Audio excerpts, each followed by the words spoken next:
Assalamualaikum warahmatullahi wabarakatuh, anak-anakku sekalian kelas 7. Dalam kesempatan kali ini ada 3 pembahasan yang akan kita bahas. Yang pertama, isim jenis. Ada yang bisa disebut juga dengan kata bentuk jenis. Kita terbiasa mendengar dengan kata muzakkar dan muannas. Kemudian isim isyarah, kata tunjuk, dan isim dhamir, kata ganti orang. Kita lanjut ke pembahasan yang pertama, yaitu isim jenis. Kita lihat gambar. Ismi Kamal Nasrullah, ana tilmidh jadid fil madrasah al-mutawassithah al-islamiyah. Ismi Halimah Sa'diyah, ana tilmidhah jadidah fil madrasah al-mutawassithah al-islamiyah. Di sini ada kata yang dalam kurung. Itu adalah nama. Nama laki-laki anak tersebut adalah Kamal Nasrullah dan Halimah Sa'diyah.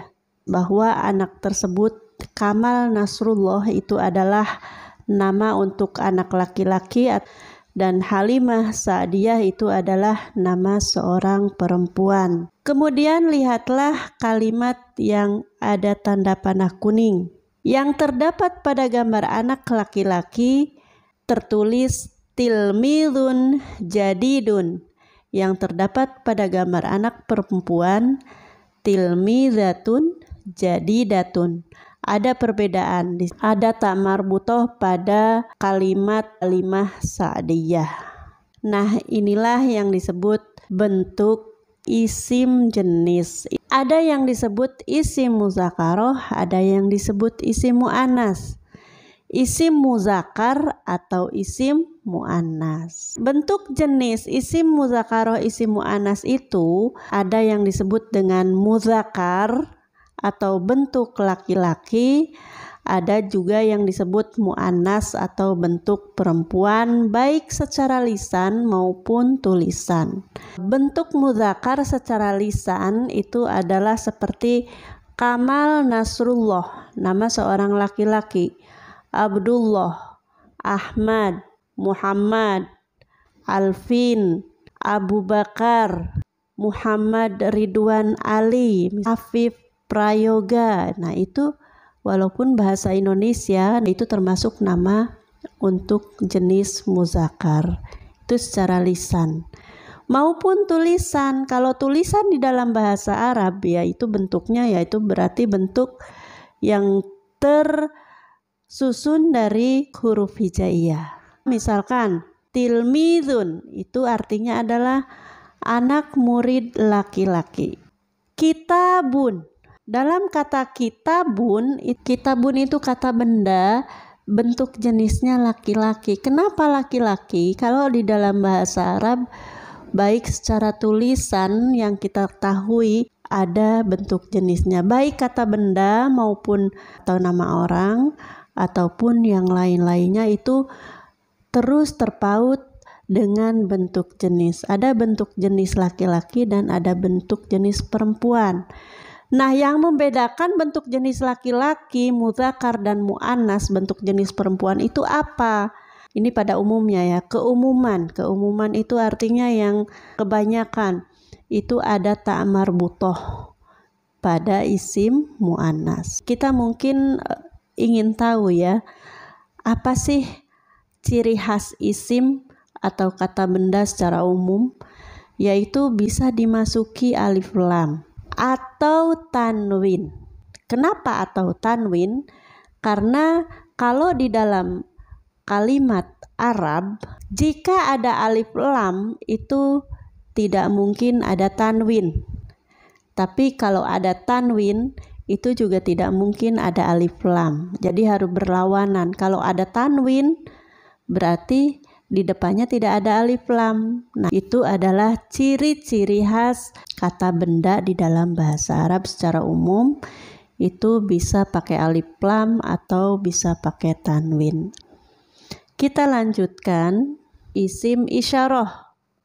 Nah, perhatikan kalimat hadza shadiqi ismuhu Muhammad Abdul Halim huwa tilmidun jadidun aidon fil madrasah mutawassithah islamiyah.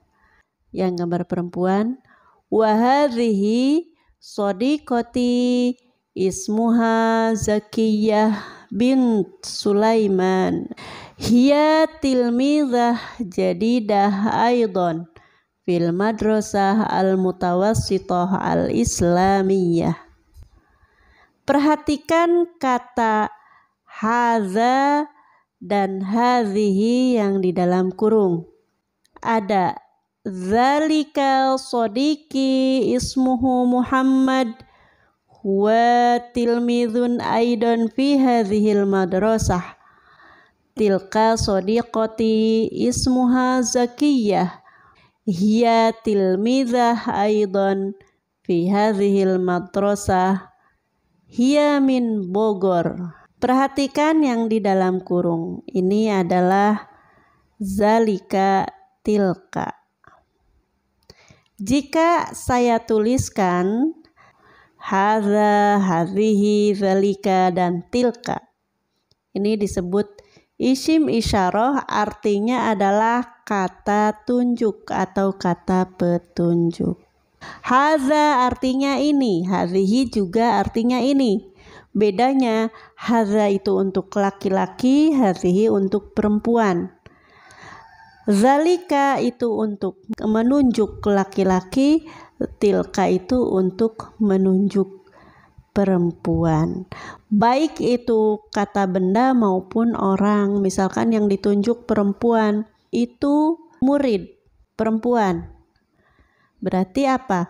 Tilka tilmizatun. Kalau laki-laki jauh, itu laki-laki, itu siswa laki-laki. Berarti kita bicaranya zalika tilmizun. Misalkan dekat, ini adalah buku. Buku laki-laki atau perempuan. Buku itu kitabun. Tidak ada tak marbutoh, berarti laki-laki. Pakainya hadza. Hadza kitabun. Perpustakaan, misalkan perpustakaan itu bahasa Arabnya maktabatun. Di situ ada tak marbutoh, berarti perempuan. Maka kata isim isyarahnya juga harus perempuan, yaitu hadhihi. Ini adalah perpustakaan. Hadhihi maktabatun. Sampai di sini paham ya? Nanti boleh kalian tulis apa yang menjadi contohnya. Ya, Ibu tidak menyertakan contoh di sini. Kalian tulis sendiri apa yang telah disebutkan tadi. Selanjutnya kita akan membahas tentang ketiga, yaitu isim dhamir. Isim dhamir itu sebenarnya semuanya ada 14, tapi kita akan membahas yang tunggal ya, yang artinya satu orang. Lihat kata yang di dalam kurung. Ada huwa, ada hiya. Nah, lanjut. Kemudian ada anta, ada anti. Kita lanjut.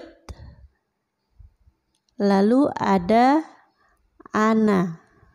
Nah, kalau Ibu tulis jadi seperti ini. Huwa, hiya, anta, anti, ana. Inilah yang disebut isim dhamir. Adalah kata pengganti nama orang atau nama benda. Kenapa di dalam bahasa Arab itu kata benda juga ada kata penggantinya? Kalau dalam bahasa Indonesia ada itu, ini, tapi untuk kata benda lainnya itu pakainya kalau dalam bahasa Arab adalah pakai isim dhamir. Huwa artinya dia, hiya juga artinya dia, anta artinya kamu, anti artinya kamu juga. Saya itu adalah ana dalam bahasa Arab. Ini yang dinamakan isim dhamir mufrad. Isim dhamir mufrad itu adalah jumlah bilangan kata benda di dalam maknanya itu hanya satu. Misalkan huwa, dia laki-laki satu. Kalau hiya, dia perempuan satu orang. Anta, kamu satu orang laki-laki, anti kamu satu orang perempuan, dan ana saya. Nah, ini bisa untuk laki-laki, bisa untuk perempuan. Sudah disebutkan bahwa isim dhamir itu semuanya ada 14. Itu bersama yang musanna yang jumlahnya 2 dan sama yang jama. Jama itu artinya banyak. Seperti kalau dalam bahasa Indonesia mungkin mengenal kalian, kamu berdua, dia berdua, kami, kita, mereka. Nah, itu adalah kata-kata ganti. Kata ganti benda atau nama orang.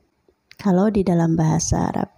Kalau di dalam bahasa Indonesia, kata ganti itu seringnya digunakan untuk sebagai kata ganti orang saja. Nah, itulah sekilas tentang isim dhamir mufrad dan lain-lain. Kalian bisa simak tentang isim isyarah, tentang bentuk jenis dan dhamir lengkap ada di sana. Silakan kalian buka untuk pengetahuan dan lalu merangkum atau meringkas, mencatatnya di dalam tulisan. Sebab sekali lagi Ibu katakan bahwa ilmu itu, jika diibaratkan ilmu itu adalah kambing, nah jika kambing itu tidak pakai ikat, maka akan lepas. Maka kalau ilmu diikat biar tidak lepas itu dengan tulisan. Maka kalian pandai-pandai merangkum, meringkas, dan belajar memahami, tidak hanya 1 kali dan 2 kali. Ya. Itu saja yang kali ini dibahas. Sekian, semoga bermanfaat. Wassalamualaikum warahmatullahi wabarakatuh.